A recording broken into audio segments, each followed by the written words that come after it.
قسمی که مردم هزاره، مردم شیعه افغانستان خبر داره که ما مردم دری ترکمن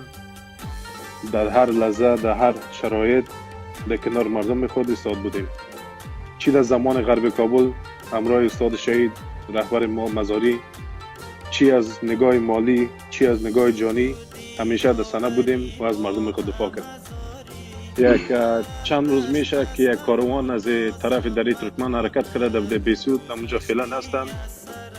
جنگ ما طرفدار جنگ نیستیم، ما طرفدار صلح هستیم، مگر به صورتی که سر مردم ما، سر مردم به خصوص سر مردم بیگناه